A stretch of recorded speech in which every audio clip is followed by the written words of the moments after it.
Hi, how are you? I hope that you're really well. So today I am not happy with my camera angle. It's gonna have to do. I got some new headshots this week and I thought that I would do a video on it because I've had a few people ask me about them. When do you need them? What do you need them for? What kind of makeup, hair and things? So I just thought that I would take you through my experience.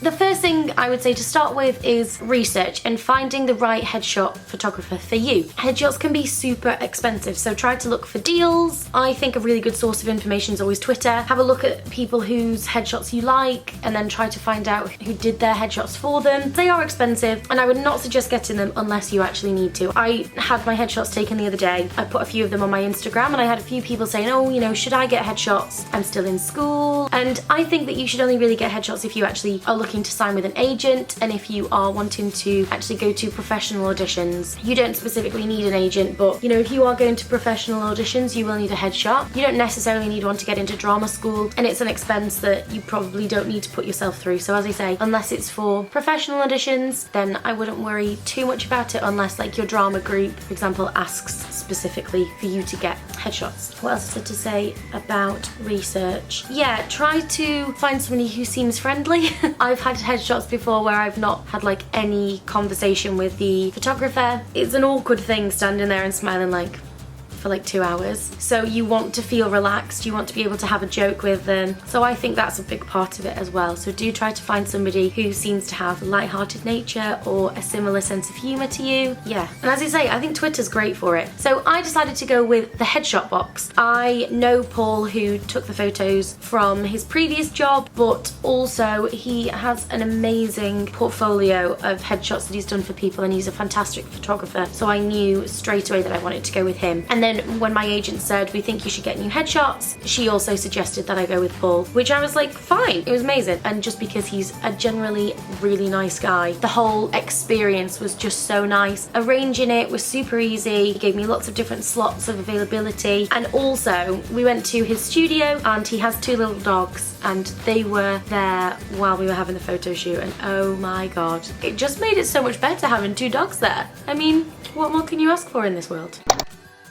Yes, so the day of the headshot. I don't know if in the US or different countries it's different as to what the standard is, but in the UK people want to go for a natural look and makeup only to enhance that, not to, you know, add on. Like I personally, I really like to wear a winged liner, but I know that in a headshot it's just too heavy and it's not what my actual face is. You know, if you're adding fake eyelashes on, you're gonna have to end up adding fake eyelashes on every time you go to an audition, because basically what you want to look like in your headshot is what you're gonna look like when you walk through the door in your audition. And you might say, well, for an audition I would wear full eyelashes and makeup and everything, but if you were going for a play or if you're going for a TV thing, you wouldn't go in with that because it would just be way too much. I did a basic base, just covered any kind of blemishes on my skin. I actually had really bad skin. I broke out really bad on the day of my headshots, which was not great. So I just covered those, did my eyebrows because, you know, you've got to have eyebrows. And then with regards eyeshadow, I also tend to go for quite a bold eyeshadow normally. So I went for the paler colours in the palette that I always use, and then I just added a little bit of brown in the corner just to kind of give some depth to my eyes. And then what I also did was put a little bit of white in the corner of my eyes just to open them up a little bit more in the pictures, because it's all about making that connection between you and the person who's seeing the photo. So it's all about how open you are and how engaging you look. And then I just put a little bit of bronzer on my cheeks and some blush and highlight as well, just a tiny bit, just to kind of do a hint of it but not over the top. For boys it's really simple, just like if you have blemishes and things, cover them up with maybe a light concealer, but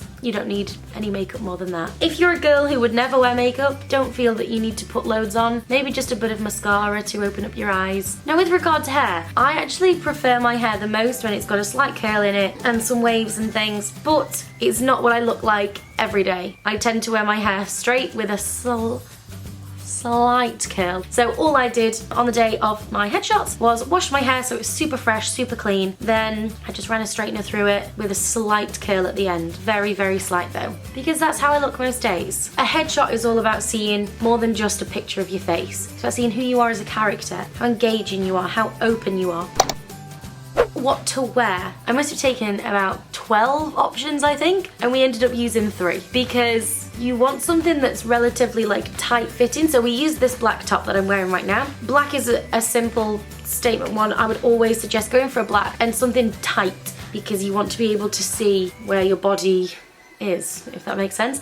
I pulled a few t-shirts that he was like, oh, they're great colours for you, but they're too kind of baggy, and you want something that, as I say, shows your body. I also took a striped one that was tighter, but Paul was saying that stripes can create a certain image in your head of like French or like a sailor, or I don't know, they just don't read that well in headshots. That just didn't work. So in the end, we went for this black one. We went for a velvet with like a low V, and then also a kind of denim-y blue colour. I really like denim-y blue for my hair. Paul was saying, you know, what makes you feel good is going to make you look good in the pictures as well. So pick things that you like yourself in. Pick things that you are comfortable in. I really, really hate the colour white. I just hate wearing it. So I would never go in wearing a white t-shirt because I would just be so uncomfortable.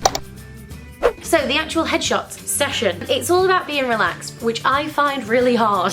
We were saying so much like I'm a very smiley person, I'm a very relaxed person, but when it comes to having a photo, I'm literally Chandler in Friends. You know when he's like, he's nice and relaxed, and then a camera goes on him and he's like, which is so me. It took me a while to get into it. But don't stress yourself if you're taking a while to relax and to get into the groove of things, because it is kind of awkward to just sit there like... I have crazy eyes as well, like I'll be smiling and then my eyes will just go crazy. So then once you have your headshots back, it's about picking the ones that you want. So we had over 100 taken. You get sent them, and basically I just went through my list and then I screenshotted the ones that I liked, and then I'm going to send them over to my agent and we will discuss which ones to pick. So when you're picking your headshots, you want to go for, as I say, your casting type. So it's all about finding who you are in the photos. It's not about where do you look the prettiest necessarily, it's where do you look the most like your casting type. There's a photo that I'm going to be using as well that I've chosen that's kind of like a more serious one, because yes, I'm a character actress, but I can also do serious stuff, so I need to be able to show that as well in my bank of headshots. And then once you've selected those, you send them back to the photographer, they edit them. They're not gonna like change it so that you don't look like you, but just air out any blemishes. Like I had some spots, because as I say, I was breaking out like mad. Yeah, and that's that. And then you have headshots and it's great. Anyway, I hope that this video helped. I will leave all the links for Paul at the headshot box down below as well if you want to check him out. He's absolutely fantastic. Honestly, I could not recommend him enough. I already know when I need more headshots in a year or whatever, I will 100% be going back to Paul. So thank you so much to Paul at the headshot box. What a legend. I think that's everything. Yeah, thank you so much for watching. As I say, I hope this helped. If you have any questions, I'll do my best to answer them, and I will see you soon. Love you lots. Bye.